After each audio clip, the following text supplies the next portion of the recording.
Hey, it's the preacher. I'm out here on the back porch. And it's time. Matter of fact, it's long overdue. We're going to start something today that I've been meaning to do ever since I bought this land 20 years ago, or thereabouts. We're going to build us a range right here off the back porch. I live on a farm. My in-laws have a farm, and I usually shoot in my driveway. I have a bank, and I can shoot 100 and 200 yard shots there. Sometimes I drive over here. We have a shell pit where we, dig shell, and I'll shoot in the shell pit, and I can shoot 100 and 200 yards there. Then occasionally you'll see me go down on the river and shoot in those hay fields and shoot 500-600 yards. But what I really need is I need a place where I can try test loads at 100 yards, where I can shoot groups and test different bullets, different powder combinations. And what usually happens is I'll load it, and then I wait for it to dry up enough to get into the shell pit, or I wait till the cows are out of the way in the yard or in the driveway. But I have 4 acres here, and I own it, and I don't have any cows on it. It's all woods. And this time of year, the leaves are off the trees, so you can really see. Now's the time. And so just in the woods there, a tree fell over a few years ago, and there's still a big clod of dirt and a big trunk, and that's 40 yards from the corner of my back porch here. So if I make this my shooting bench and I put me a board up here to shoot from, I'll have a 40-yard target, which is perfect for a 22, maybe testing some of these pistol cartridges that we're putting together. And then down through the trees, I can shoot 110 yards. And all I need to do is remove some small limbs. And so what I'm going to do today, it's the second half of my day off. I actually had to go in the church and meet with some heat and air guys this morning, but I got all that done. I'm home. So what we're going to do today is I'm going to get a chainsaw and cut down a few limbs between here and that 40-yard target. And then I'm going to get a pole saw and trim a few small limbs between here and that 110-yard target. And I'll start a fire because it's kind of cold. When you're fat, you wear a t-shirt every day. So I wear a t-shirt every day. But I'll probably build a fire on that stump and burn some of those trees. And I'll show you what we're going to do before we start. I'll show you a little bit of how I do it, and then I'll give you a look at it when we get done. Okay, to the leaves you see on the ground, that's a ridge that actually comes up. So, man, I'll have a backdrop that'll go way, way, way above where I'm shooting. You'll see. Let me back it out of here. Just keep in mind that I'll be shooting slightly downhill. It's 110 yards between those 2 trees to the back side of that hill. There's my rifle target.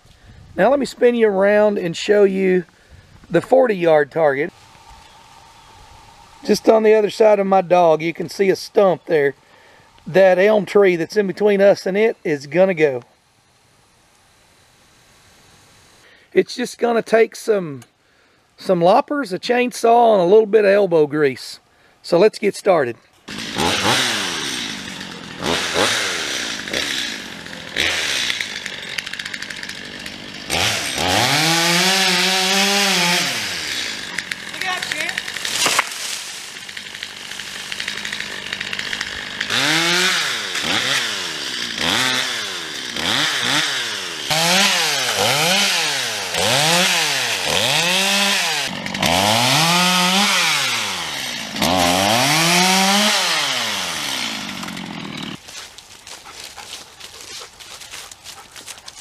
That wasn't too bad.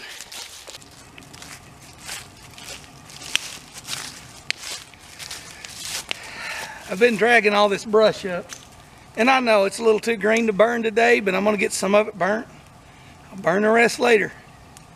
But I'm anticipating in the comment section, not when all my regular subscribers comment, but maybe 6 months from now, some tree-hugging hippie's gonna stumble across some of my gardening videos, or my sauerkraut video, or curing meat video, and then they're gonna see me cutting down trees to make a shooting range.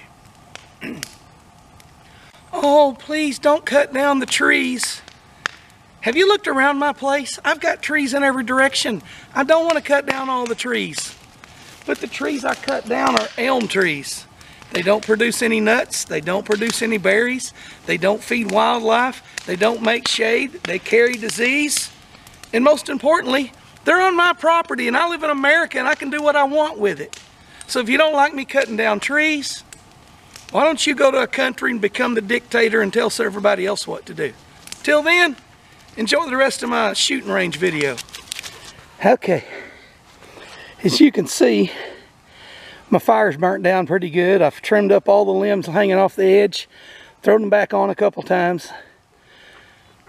But over here, I got a pile of green brush the size of my pickup bed. I'm gonna try to pull all that over on top of there at one time. I'm a fat boy. If I can get my weight behind it, I can pull it up on there.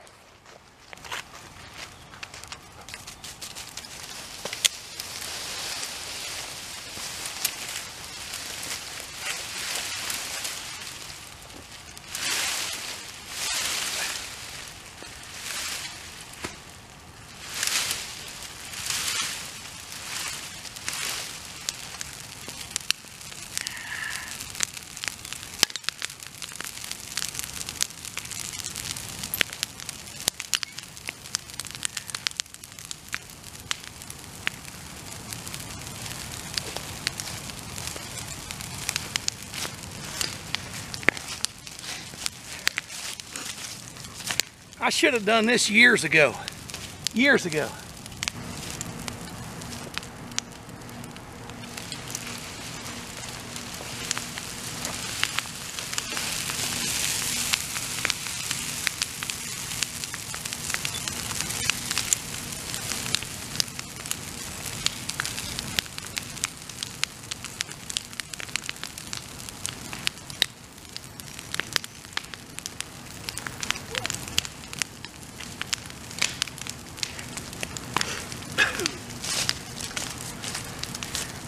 What's that old disco song? Burn, baby, burn. Disco Inferno. Let's have a look at the pistol range now. Other than my shovel, I've got about a 10-foot opening through there. So I saved all the logs, and I guess we'll do a part 2. But I'm going to stack all those elm logs up and dump dirt behind them with a tractor. But that'll give me 40 yards from the edge of the porch to that stump. Now, let's have a look at the rifle range. The base of that tree with the orange ribbon is right at 100 yards. So we back up to here. Nice open lane all the way from the corner to shoot through. So that gives me a 100-yard range right in between those trees. I can shift over to there and shoot pistols or 22s at 40 yards. It's getting dark. I'm going to keep working. I may work tomorrow if it don't snow. If it snows tomorrow, I'm going coyote hunting somewhere, somehow. Man, I really should have done this a long time ago.